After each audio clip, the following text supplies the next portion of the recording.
ओम नमः चंडिकाय नमः। आज इस वीडियो में हम श्री दुर्गा सप्तशती का तीसरा अध्याय सुनेंगे। महर्षि मेधा ने कहा, महिषासुर की सेना नष्ट होती देखकर उस सेना का सेनापति चिक्षुर क्रोध में भरकर देवी के साथ युद्ध करने के लिए आगे बढ़ा। वह देवी पर इस प्रकार बाणों की वर्षा करने लगा मानो सुमेरु पर्वत पानी की धार बरसा रहा हो। इस प्रकार देवी ने अपने बाणों से उसके बाणों को काट डाला तथा उसके घोड़ों व सारथी को मार दिया। साथ ही उसके धनुष और उसके अत्यंत ऊंची ध्वजा को भी काटकर नीचे गिरा दिया। उसका धनुष कट जाने के पश्चात उसके शरीर के अंगों को भी अपने बाणों से बींध दिया। धनुष, घोड़ों और सारथी के नष्ट हो जाने पर वह असुर ढाल और तलवार लेकर देवी की तरफ आया। उसने अपनी तीक्ष्ण धार वाली तलवार से देवी के सिंह के मस्तक पर प्रहार किया और बड़े वेग से देवी की बाईं भुजा पर वार किया, किंतु देवी की बाईं भुजा को छूते ही उस दैत्य की तलवार टूटकर दो टुकड़े हो गई। इससे दैत्य ने क्रोध में भरकर शूल हाथ में लिया और उसे भद्रकाली देवी की ओर फेंका। देवी की ओर आता हुआ वह शूल आकाश से गिरते हुए सूर्य के समान प्रज्वलित हो उठा। उस शूल को अपनी ओर आते हुए देखकर देवी ने भी शूल छोड़ा और महाअसुर के शूल के 100 टुकड़े कर दिए और साथ ही महाअसुर के प्राण भी हर लिए। चिक्षुर के मरने पर देवताओं को दुख देने वाला चामर नामक दैत्य हाथी पर सवार होकर देवी से लड़ने के लिए आया और उसने आने के साथ ही शक्ति से प्रहार किया, किंतु देवी ने अपने हुंकार से ही उसे तोड़कर पृथ्वी पर डाल दिया। शक्ति को टूटा हुआ देखकर दैत्य ने क्रोध से लाल होकर शूल को चलाया, किंतु देवी ने भी उसको काट दिया। इतने में देवी का सिंह उछलकर हाथी के मस्तक पर सवार हो गया और दैत्य के साथ बहुत ही तीव्र युद्ध करने लगा। फिर वह दोनों लड़ते हुए हाथी पर से पृथ्वी पर आ गिरे और दोनों बड़े क्रोध से लड़ने लगे। फिर सिंह बड़े जोर से आकाश की ओर उछला और जब पृथ्वी की ओर आया तो अपने पंजे से चामर का सिर धड़ से अलग कर दिया। क्रोध में भरी हुई देवी ने शिला और वृक्ष आदि की चोटों से उदग्र को भी मार दिया। क्रोध में भरी हुई देवी ने कराल को दांतों, मुक्कों और थप्पड़ों से चूरन कर डाला। क्रुद्ध हुई देवी ने गदा के प्रहार से दैत्य को मार गिराया। बिंदीपाल से वाष्पकल को, बाणों से ताम्र तथा अंधक को मौत के घाट उतार दिया। तीनों नेत्रों वाली परमेश्वरी ने त्रिशूल से उग्रास्य, उग्रवीर्य और महाहनु नामक राक्षसों को मार गिराया। उसने अपनी तलवार से विडाल नामक दैत्य का सिर काट डाला तथा अपने बाणों से दुर्धर और दुर्मुख राक्षसों को यमलोक पहुंचा दिया।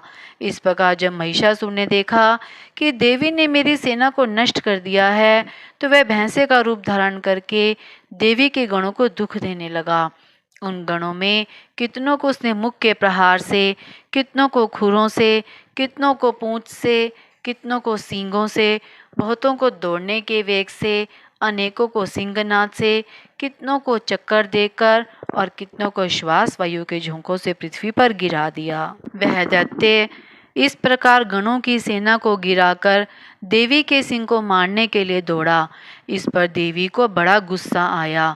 उधर दैत्य भी क्रोध में भरकर धरती को खुरों से खोदने लगे तथा सींगों से पर्वतों को उखाड़ उखाड़ कर धरती पर फेंकने लगा और मुख से शब्द करने लगा।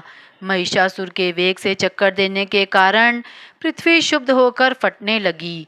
उसकी पूंछ से टकराकर समुद्र चारों ओर फैलने लगा। हिलते हुए सींगों के आघात से मेघ खंड खंड हो गए और श्वास से आकाश में उड़ते हुए पर्वत फटने लगे।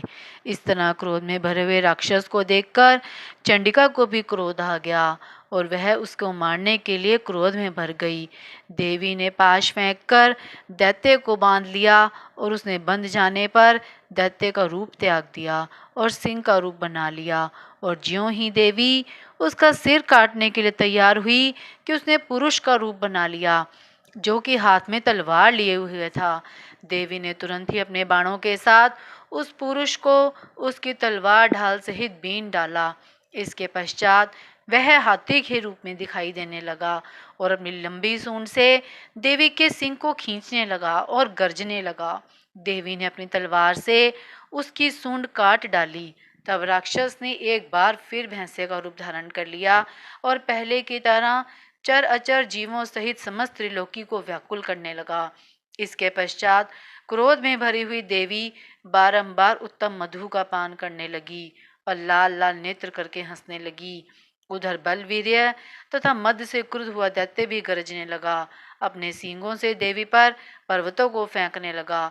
देवी अपने बाणों से उसके फेंके हुए पर्वतों को चूर्ण करते हुए बोली, ओ मूढ़, जब तक मैं मधुपान कर रही हूँ तब तक तू गरज ले, और इसके पश्चात मेरे हाथों तेरी मृत्यु हो जाने पर देवता गरजेंगे। महर्षि मेधा ने कहा। यूं कहकर देवी उछलकर उस दैत्य पर जा चढ़ी और उसको अपने पैर से दबाकर शूल से उसके गले पर आघात किया।